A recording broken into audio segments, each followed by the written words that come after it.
Don't forget to subscribe to us to receive the latest news. Brexit blocked. Wretched reason UK didn't quit EU in October, says constitutional expert.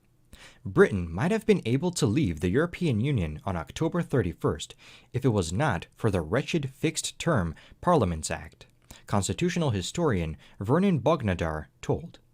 After 3 years of deadlock, Boris Johnson became Prime Minister in July on the promise to deliver Brexit by Halloween.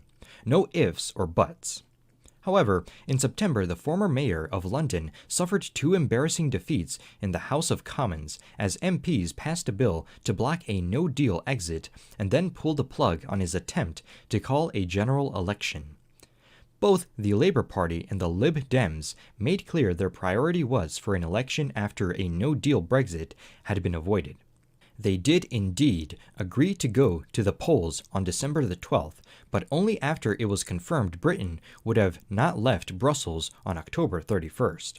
In a lecture organized by the Bennett Institute of Public Policy at the University of Cambridge, constitutional historian Vernon Bognadar was asked by express.co.uk whether it was true the Fixed-Term Parliaments Act, brought about by David Cameron and the Liberal Democrats in 2010, was the real reason behind the current deadlock. Mr. Bognadar agreed and said, "There was one person who had predicted its effect. It was me.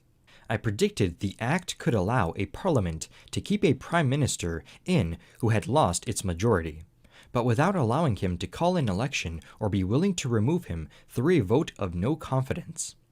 The act sets out the timetable for parliamentary elections and dissolution of parliament.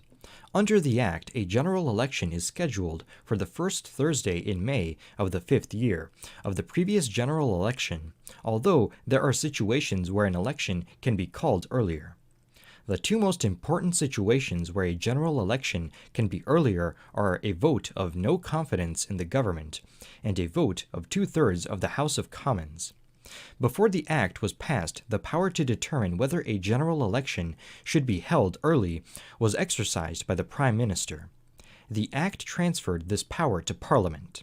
In a recent column for The Telegraph, Mr. Bognadar explained a vote of no confidence now cannot, as in the past, be attached to legislation.